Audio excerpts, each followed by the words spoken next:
గన్నవరం ప్రజలు చారిత్రాత్మక తీర్పిచ్చి గతంలో ఎన్నడూ లేనంతగా 55 నుంచి ఎప్పుడు ఇవ్వనంత మెజార్టీ ఇచ్చి నన్ను శాసనసభకి అనుకున్నారు.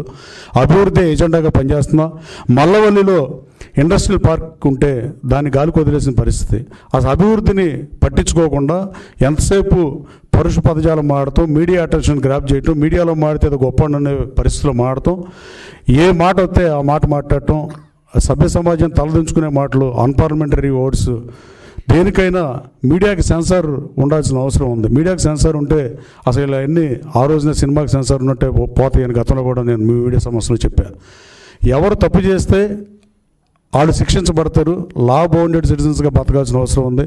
లాని ఒబే చేయాల్సిన అవసరం ఉంది. అబో లా అనుకుంటే అది ముఖ్యమంత్రి అయినా, మాజీ ముఖ్యమంత్రి అయినా, శాసనసభ్యుడైనా, మాజీ శాసనసభ్యుడైనా చట్టాలు ఒక్కొక్కరికి ఒక్కో చట్టం ఉండే పరిస్థితి లేదు. ఐపీసీ కోడ్లు కూడా మార్చాల్సిన అవసరం ఉందని చెప్పి బూతులు మాట్లాడిన పరిస్థితి వీళ్ళని చూసి. అంటే వీళ్ళు ఎట్టండి వచ్చారంటే ఐపీసీ కోడ్లో లేని సెక్షన్లు కూడా ఎత్తుక్కుని బూతులు తిడితే ఏం కాసు అవదని బూతులు తిట్టే మాట్లాడే పరిస్థితి. గన్నవరం ప్రజలకి నేను సారీ చెబుతున్నా. గతంలో మహానుభావుడు సుందరయ్య గారి దగ్గర నుంచి మొన్నట శాసనసభ్యుడిగా పనిచేసిన బాలవర్ధన్ రావు దాకా ఎవరు క్రిమినల్ రికార్డులో కానీ, అవినీతి మరక్ కానీ, ముద్రపోయిన గారు కానీ ఎవరైనా అసలు మకిలే లేదు. అలాంటిది గత 10 సంవత్సరాలుగా గన్నవరం ప్రజలను వేధించి, గన్నవరం ప్రజలు నగుబాటుకు గురయ్యేటట్టు, గన్నవరం ప్రజలు ప్రపంచంలో తలెత్తుకోనట్టుగా చేసిన పరిస్థితులు వాస్తవం కాదా? అలాగే ఇవాళ వైసీపీ నాయకులు సాయంత్రం కన్నా మీరు తప్పుని ఒప్పుకుంటే బాగుంటుందని మీకు చెప్తున్నా. మీతో కొన్నాడు పనిచేసిన దాంతో మీకు ఒక విషయం స్పష్టంగా చెప్పదలుచుకున్నా. నన్ను ఏ రోజు ఈ రాష్ట్రంలో 175 మంది వైసీపీ నాయకులు ఎవరు నన్ను విమర్శించిన పరిస్థితి లేదు, అదర్ దాని కొడాలి నాని ఇతను తప్ప. కానీ మీరందరూ ఇతనేదో మహానుభావులాగా, ఇతనేమి చేయనట్టుగా మీరందరూ మొసలు కన్నీరు కాల్చడం బాధాకరం. మీలో చాలామంది ఇలాంటి భాష మాట్లాడరు, కానీ ఆ రోజున మాట్లాడింది మర్చిపోయారా? గురు గోవిందగంజ్లాగా మీరు మాట్లాడటం హాస్యాస్పదమని భావిస్తూ, రాబోయే కాలంలో తప్పు చేసిన వాళ్ళు ఎవరైనా శిక్షార్హులే. అధికారులు కూడా వదిలిపెట్టే ప్రసక్తే లేదు. ఎంతోమంది తప్పు చేసిన వాళ్ళు శిక్ష పడిన సందర్భాలు ఈ దేశంలో కదా, పక్క దేశాల్లో కానీ, పక్క రాష్ట్రాల్లో కానీ, రాష్ట్రాలకు ముఖ్యమంత్రులుగా పనిచేసిన వాళ్ళు కూడా తప్పు చేసిన వాళ్ళు శిక్షార్హులే. ఇక మాజీ శాసనసభ్యుడు ఇలాంటి వైఖరికి ఓడగట్టి గత 9 మాసాలుగా ఆ రోజున వైసీపీ నుంచి పోటీ చేసి ప్రగల్భాలు పలికి కావాల్సిన మీడియాతో కావాల్సిన క్వశ్చన్లు అడిగించుకుని చేసి ఇవాళ 8 మాసాల నుంచి నియోజకవర్గానికి దూరంగా ఆఖరికి వైసీపీ కార్యకర్తలు కూడా గాలికి వదిలేసిన మాట వాస్తవం కాదని అడుగుతున్నా. రాజకీయాల్లో ఇది ఏమాత్రం మంచిది కాదు. గన్నవరం అభివృద్ధి నేను లక్ష్యంగా పనిచేస్తున్నా. మల్లవల్లి పారిశ్రామిక కారిడార్లు కూడా చాలామంది భూములు ఉన్న రైతులకు కాకుండా వాళ్ళ బినామీలకి డబ్బులు దోచిపెట్టిన పరిస్థితి వాస్తవం కాదా? దాని మీద కూడా నిజాన్ని నిగ్గు తేల్చాల్సిన అవసరం ఉంది. ఇతర పార్టీ నాయకులు అక్రమ కేసులు బనాయిస్తామన్నారు, కక్ష సాధింపు ధోరణిని మాట్లాడుతూ ఉన్నారు. అక్రమ కేసులు బనాయించే సంస్కృతి వైఎస్ఆర్ పార్టీది. కొల్లు రవీంద్ర గారి మీద కానీ, చంద్రబాబు నాయుడు గారి మీద కానీ, ఎర్రనాయుడు గారి మీద కానీ, అచ్చెన్నాయుడు గారి మీద కానీ ఇలా చెప్పుకుంటా పోతే అనేక మంది మీద అక్రమ కేసులు బనాయించి అధికార దుర్వినియోగం చేసింది వైఎస్ఆర్ పార్టీ వాళ్ళు.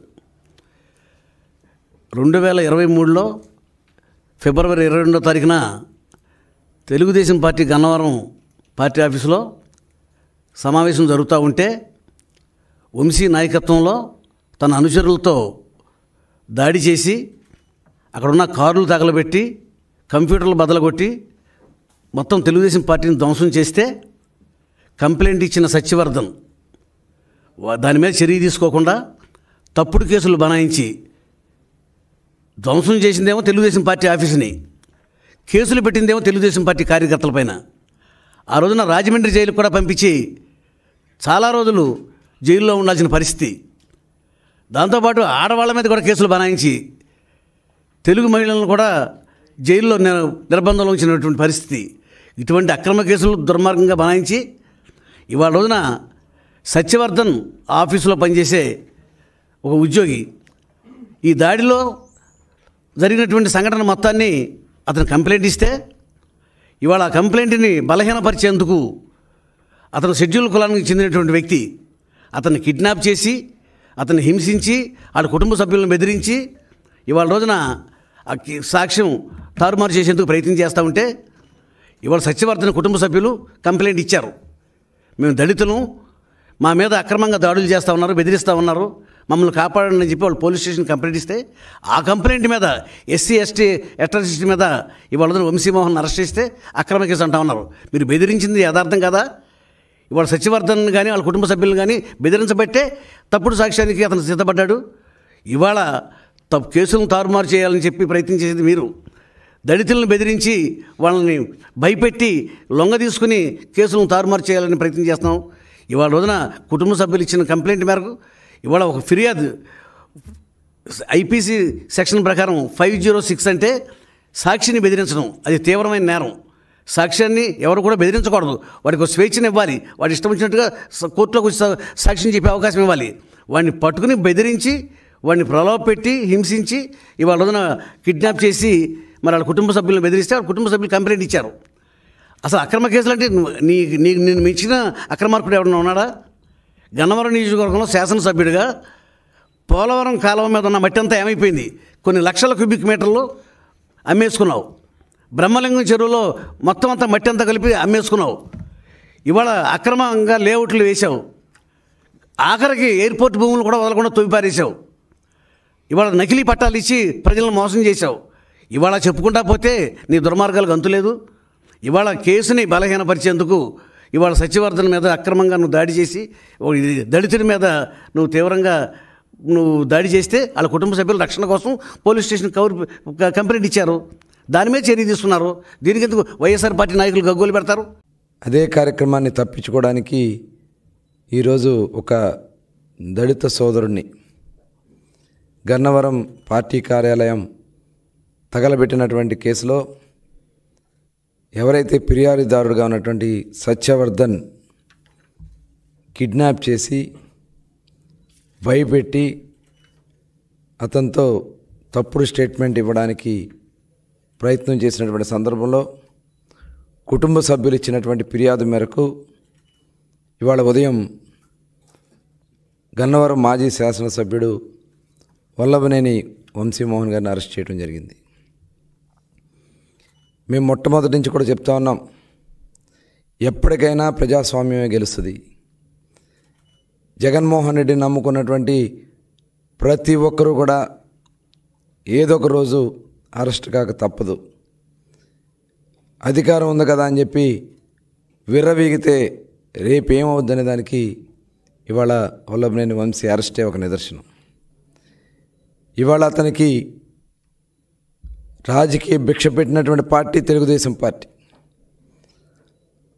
అతనికి శాసనసభ్యుడిగా గెలవగలగడానికి కారణం తెలుగుదేశం పార్టీ. అటువంటి కన్న తల్లి లాంటి తెలుగుదేశం పార్టీ కార్యాలయాన్ని తగలబెడితే ఇవాళ ఏం జరిగిందో చూసాం. వాళ్ళ అక్రమ దోపిడీలు అవన్నీ కూడా ఎంక్వైరీలు జరుగుతున్నాయి. అందరూ రాష్ట్రంలో ఉన్నటువంటి వైఎస్ఆర్ పార్టీలో ఎవరైతే తప్పులు చేశారో వాళ్ళందరూ కూడా ఎవరు కూడా తప్పించుకోలేరు. ఇవాళ రాజకీయంగా చాలా ప్రాధాన్యత కలిగినటువంటి కృష్ణా జిల్లాలో భ్రష్టు పట్టించారు ప్రతి ఒక్కరు కూడా. ఒక నాయకుడు క్యాసినో పెట్టిస్తాడు, నోరు ఉంది కదా అని బండబూతులు తిడతాడు, అధికారం ఉంది కదా అని చెప్పి అధికారుల్ని కాళ్ళ కింద వేసుకుని తొక్కే పరిస్థితి చేశారు. ఆ రోజున వాళ్ళు చేసినటువంటి దుర్మార్గాలు ఇవాళ బందర్లో మచిలీపట్నంలో ఒక మాజీ మంత్రి బియ్యం స్కామ్లో సొంత భార్యనే కేసుల్లో ఇరికించినటువంటి దౌర్భాగ్యమైనటువంటి పరిస్థితులు వైఎస్ఆర్ పార్టీ ఇవాళ ఆ నాయకులది. తీర ప్రాంతంలో భూములు కొట్టేసిన ఒక మాజీ మంత్రి, తెలుగుదేశం పార్టీ ప్రధాన కార్యాలయంలో ఆ కుటుంబానికి రాజకీయ భిక్ష పెట్టినటువంటి పార్టీ తెలుగుదేశం పార్టీ. ఇవాళ దాడులు చేసి జగన్ దగ్గర మెప్పులు పొంది పదవులు పొందాలని చూస్తే ఏమైంది ఇవాళ మీరు చూశారు. ఇవాళ ఎవరు కూడా తప్పించుకోలేరు. ఇవాళ ఎవరైతే కంప్లైంట్ ఇచ్చారో అతని మీదే, ఒక దళితుడి మీదే ఇవాళ ఇలాంటి దుర్మార్గాలు చేస్తూ ఉన్నారంటే ఎట్టి పరిస్థితుల్లో కూడా ప్రభుత్వం చూస్తూ ఊరుకోదు. ఖచ్చితంగా ఎవరు కూడా తప్పించుకోలేరు. ఇవాళ జగన్మోహన్ రెడ్డి గారు కూడా ఈ రాష్ట్రాన్ని ఏ రకంగా దోచుకున్నారో, ఇవాళ సొంత బాబాయ్ని ఏ రకంగా హత్య చేశారో మొత్తం కూడా ఇవాళ బయటకు వస్తున్నాయి. విచారణ కూడా వేగవంతంగా పూర్తి కావాల్సినటువంటి అవసరం ఉంది. దానికి కావాల్సినటువంటి చర్యలన్నీ కూడా తీసుకునే పరిస్థితి ఉంది. కాబట్టి ఎవ్వరు కూడా తప్పించుకోలేరు. ఇవాళ వచ్చి మాట్లాడుతూ ఉన్నారు ఒక్కొక్కరు. మీరు మాట్లాడే అర్హత మీకుందా? మీరు చేసిన తప్పిదాలే మిమ్మల్ని వెనక పంపిస్తున్నారు. అది గుర్తుపెట్టుకోవాలని చెప్పి ఈ సందర్భంగా తెలియజేస్తూ, చాలా పారదర్శకంగా మేము కక్షపూరితంగా చేయాలంటే ప్రభుత్వం వచ్చిన నెల రోజుల్లోనే మొత్తం అందరినీ జైల్లో పెట్టవచ్చు. కానీ మేము ఎక్కడా కూడా ఎవరి మీద కూడా కక్ష సాధింపు చర్యలు తెలుగుదేశం పార్టీ చేయదు. ప్రజాస్వామ్యబద్ధంగానే ముందుకెళ్తాం. ఎవరైతే దీంట్లో అవినీతిలో కానీ అరాచకాల్లో కానీ భాగస్వాములు అయ్యారో వాళ్ళు ఎట్టి పరిస్థితుల్లో కూడా తప్పించుకోలేరని కూడా తెలియజేస్తాను.